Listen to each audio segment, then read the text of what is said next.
Hey, all, Scott Horton here. It's always safe to say that one should keep at least some of your savings in precious metals as a hedge against inflation. And if this economy ever does heat back up and the banks start expanding credit, rising prices could make metals a very profitable bet. Since 1977, Robertson Roberts Brokerage Inc. has been helping people buy and sell gold, silver, platinum, and palladium, and they do it well. They're fast, reliable, and trusted for more than 35 years. And they take Bitcoin. Call Robertson Roberts at 1-800-874-9760 or stop by rrbi.co. All right, you guys, welcome back to the show.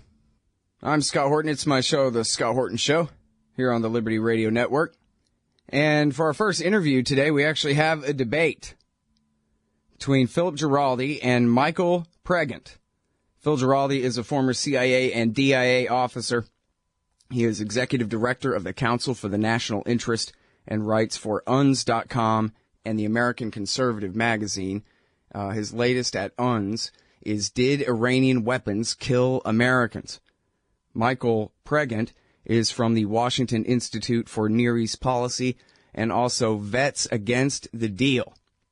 And they're running an ad on TV right now against the Iran nuclear deal and citing Iranian bombs in Iraq War II.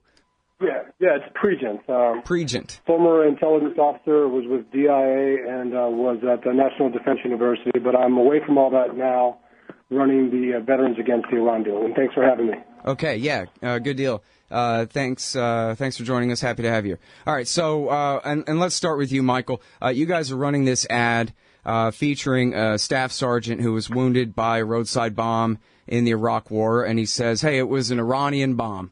And then the point of the ad is the Iranians are going to get sanctions relief and therefore money, and therefore spend money on bombs and terrorism. So what is the evidence that you would cite for the bomb that wounded this Sergeant Bartlett being an Iranian bomb?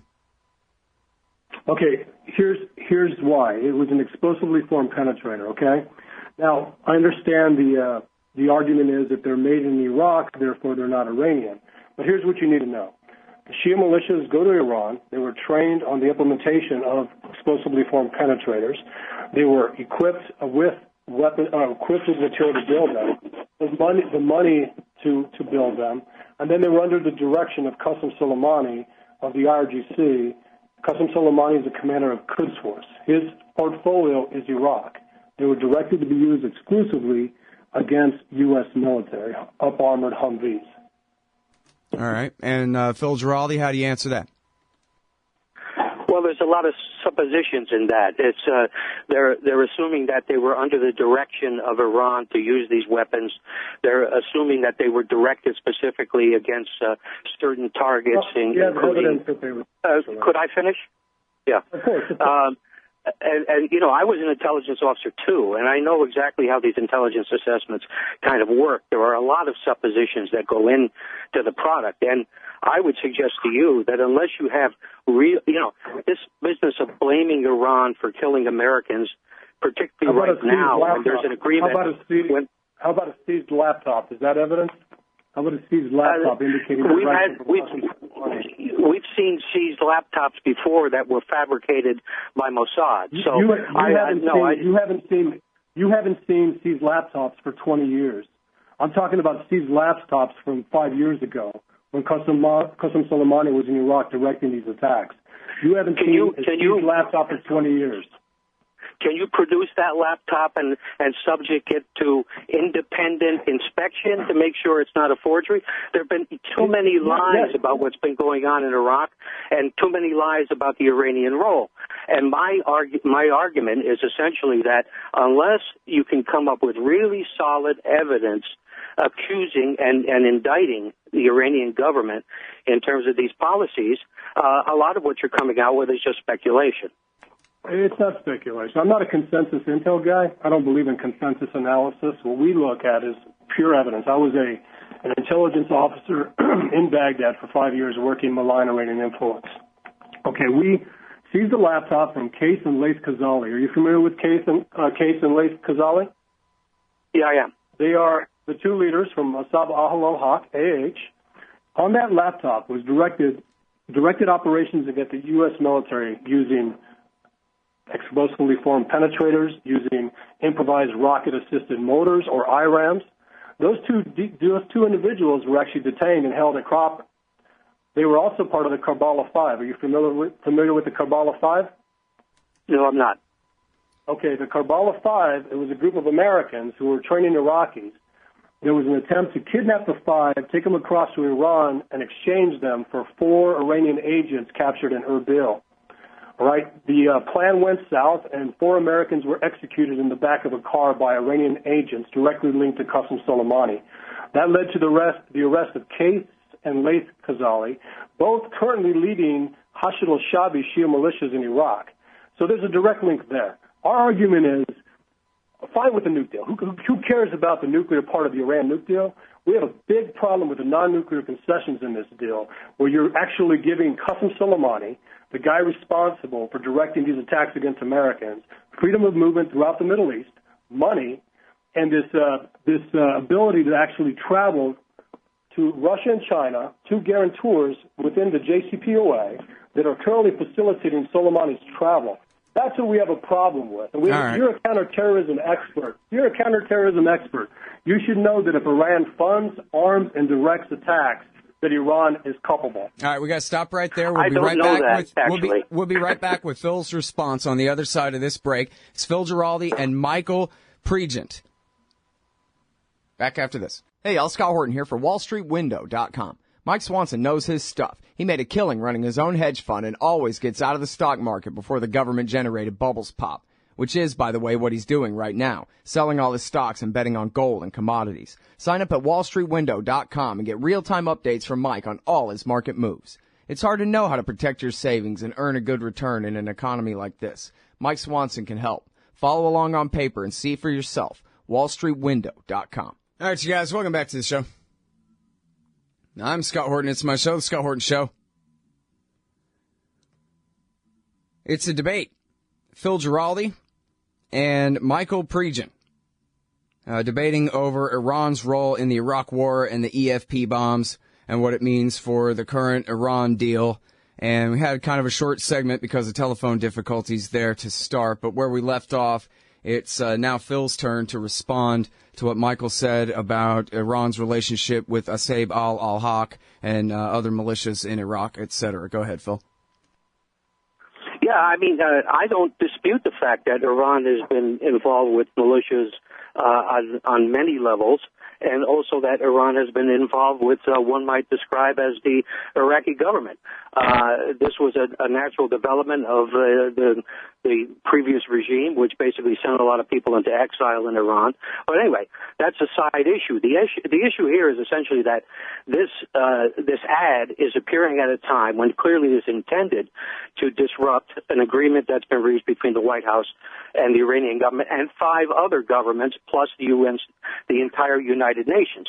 Now, there's a purpose in this, and basically the argument is intended to demonstrate in an emotional way that the Iranians were, quote, directly killing American soldiers in Iraq, which I would dispute the demonization of Iran as a country that's manifestly worse than other countries in the region. I don't think it is. I don't think Iran is a country that necessarily is more evil, more prone to activities that are disruptive in the region than anyone else. All right, well, and let me ask you, Michael, I mean, isn't it a pretty big concession to start out with that, okay, the bombs were made in Iraq? Because the accusation all through 2007 is that they were all coming from Iran, and not only that, but that proved that the Iranian government was behind it all when, as Phil says, you guys were actually over there fighting for Iran, for the Badr Brigade, for the Supreme Islamic Council, for the Dawa Party, for the Iraqi exiles who'd been living in Iran for 30 years. Let me tell you about that. First off, they did originate in Iran, and yes, I was one of the intelligence officers saying, hey, we are witnessing the Shiification of the Iraqi security forces by Badr Corps, by Jaish al-Mahdi, and by Maliki's Dawa Party. I saw the Iraqi security forces go from a healthy sectarian balance of 50% Sunni and 50% Shia to 90% Shia with heavy militia infiltration from Jaish al-Mahdi and Badr Corps. And we also saw the dismantling of the Sons of Iraq, which was a bad thing too. But during this time, Iran was putting pressure on Shia politicians, bribing them, paying them off. There was an assassination campaign against Christian, Sunni, and even Shia pilots. The bottom corps came into Iran, to Iraq, to ensure that Iraq would never, ever be a threat to Tehran again. We concede that. We know where the mistakes were made. Well, that was the side that you guys were fighting on, not against. No, we were fighting against that internally as well. We were fighting against sectarianism and Shia militia infiltration in Iraqi security forces. We weren't blind to that. The important thing is in 2009, we were told to take our hands off of that.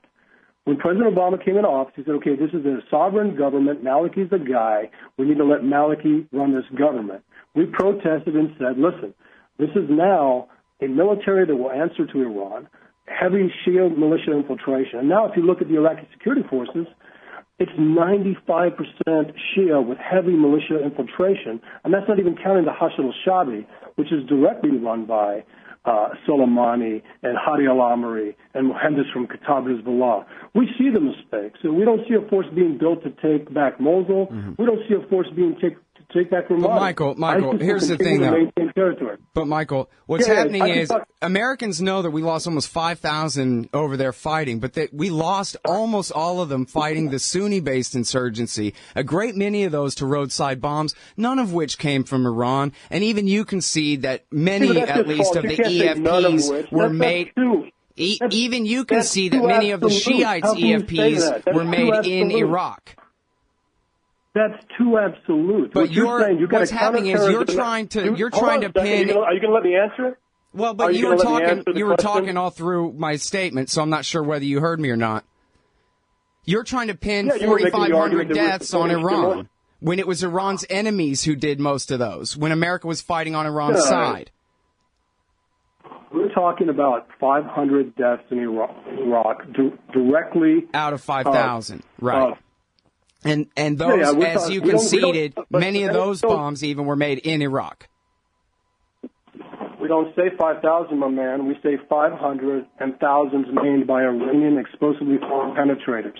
The Iranians developed a mission that was able to counter our armored capability that we reintroduced after being blown to hell by Al-Qaeda IEDs.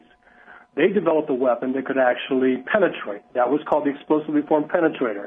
They started doing that when the MRAP was introduced into Iraq. Okay, this is the capability the Iranians brought in. That's nonsense. The IED was a weapon that was used by the IRA in the 1930s. I know, but we're talking about Iraq, my man. We're talking about Iraq and Iran, not the IRA. Okay, we're talking about explosively formed penetrators introduced into Iraq by Iran. We're not talking about the IRA. If you have to go that far back to make an argument, come on. How about some evidence that the Iranians actually introduced these weapons? If you go to the link in my article, which it links to a Garrett Porter article, it demonstrates all the seizures of bomb-making factories inside Iraq that were producing these weapons, which kind of contradicts this idea that they were being introduced. You're conflating IEDs with EFPs, and you should know that. I'm using IED as a generic. You know it's a generic. Yeah, no. IED is what the Sunni insurgency used. The explosively formed penetrator is what we're talking about. Yeah, and those were the factories that were found in Iraq, in Baghdad, and in Basra. Where? The Christian Science Monitor and the Wall Street Journal and Patrick Coburn in the Independent, It was reported over and over and over again that these were found in Iraq, in the Shiite parts of Iraq, being made by Shiites in their bomb-making factories. By Badr Corps, by Jaish al-Mahdi, by Assad al-Haq, by Kataib Hezbollah, all Iranian proxies, all falling under the command of Qasem Soleimani, who was delisted under this Iran deal. That's our issue. Well, at that time, the Badr Corps was the Iraqi army under the command of the USA. That is just a weak argument. A weak argument. Badr Corps followed us in when we invaded in 2003. Yes. They are an Iranian-backed proxy militia force. Yes. They sold us. Yeah, they did sell us that they were the horse to pick. And Barter Corps represented the Officer Corps of the Iraqi security forces. The intelligence community, working with General Petraeus and Odierno, rooted these guys out when we discovered who they were. We were told hands off by the Obama administration to let Maliki fill the ranks with whoever he wanted to fill the ranks with. So the American war led directly to the rise of these guys. This does not demonstrate in any way that Iran at any considerable level was introducing weapons into Iraq and targeting them to kill Americans. And all you've cited so far is this laptop, which nobody has seen, and which, given the history of laptops in Iraq, could well be another fake. All I've cited were IRAMs, an assassination campaign, Shia militia proxies, a captured laptop directly related to the Karbala 5, which you'd never heard of, Case and Laith Khazali, who you didn't know who they were either. I'm introducing things that provide currency to this debate. I'm trying to bring you up to speed. Why are you doing this now, and who exactly is funding your organization? Great Americans. Great Americans. Great Americans. Hillary Clinton is funding this because she doesn't want to run for president with this hanging around her neck. How about that? Does that sound good? Why don't you put some information on who's paying for you on your website? I mean, your website is completely devoid of information. Is that your argument? Are we going to talk about Iran and Iraq, or are you going to go back to this default base argument of who's funding you? Who's funding you? Yeah, well, I think that's great Americans, families of veterans, patriots are funding us. Okay, look at our advisory report. Yeah, that's your argument. Argue about Iraq and Iran, not about who's funding us. No, I'm looking for evidence on Iran having produced these weapons, given these weapons, and directed the use of these weapons, and you haven't produced anything. You send me an email, and I'll give it to Scott here, and I'll send you all the information you're not going to want. Okay? I'll send you all the information you're not going to want. You do a freedom of information request on that. I'm not providing you that. Actually, you can actually search the Karbala 5 and the laptop and AH and Case Khazali, and you'll find stuff out there. You'll be able to find stuff out there. It'll be something that happened within the last 20 years. Well, Michael, it's also pretty easy to find Michael Knights at Jane's Defense Review and articles in the Wall Street Journal and all over the place where even General... Man, you interrupt so much. Why don't you be quiet for a second and listen? Where General Pace, the chairman of the Joint Chiefs of Staff, says, yeah, actually, we don't really have evidence of this. There's times when Petraeus was going to lay out and do a big press conference in Iraq and show all the Iranian weapons, and all the skeptical reporters started gathering around, and they canceled it because they actually didn't really have any evidence at all. You asked me why I'm not quiet. It's because of these types of comments. This is ridiculous. What, quoting the chairman of the Joint Chiefs of Staff, wherein he says he can't really back it up? Selectively quoting, yes. Selectively quoting, yes. I worked for General Petraeus in Iraq. Okay, we know the evidence. This veterans organization is former CIA guys, okay, former NSA guys, former DIA guys, and veterans for the last 36 years going back to Beirut. Since you're a 20-year guy out of the window kind of guy there, tell me about the Beirut bombing. Did Iran have anything to do with that? No. Iran had nothing to do with directing Hezbollah to attack the Marine barracks in Beirut in 1983, killing 241 Marines. Iran had nothing to do with that? There is no evidence that Iran directed Hezbollah to do that. There was a civil war going on in Lebanon, you might recall, and our troops in our embassy and our CIA station were in there basically against Hezbollah, and Hezbollah attacked them. Iran did not. There is no evidence that Iran directed anyone. Has Iran ever done anything bad, in your opinion? Yeah, they've done a lot of bad things. And if you look up, when I've been writing about Iran, I'm very critical of Iran. I have no illusions about Iran. An Iranian tried to kill me in Istanbul. So I have no illusions whatsoever about Iran. But the fact is that to denigrate the country and to be laying out all these lies at a time like this... We're not denigrating the country. We're denigrating the IRGC and the Quds Force. IRGC and the Quds Force. That's who we're denigrating. Hey, I don't have a problem with that. Okay, good. We agree then. Yes. All right, well, that's a good place to stop because we're over time anyway, guys. But thank you both, Phil Giraldi and Michael Pregent. We'll be right back. Hey, y'all, guess what? You can now order transcripts of any interview I've done for the incredibly reasonable price of $2.50 each. Listen, finding a good transcriptionist is near impossible, but I've got one now. Just go to scotthorton.org/transcripts, enter the name and date of the interview you want written up, click the PayPal button, and I'll have it in your email in 72 hours max. You don't need a PayPal account to do this. Man, I'm really going to have to learn how to talk more good. That's scotthorton.org/transcripts. Hey y'all, Scott Horton here. Are you a libertarian and or peacenik? Live in North America?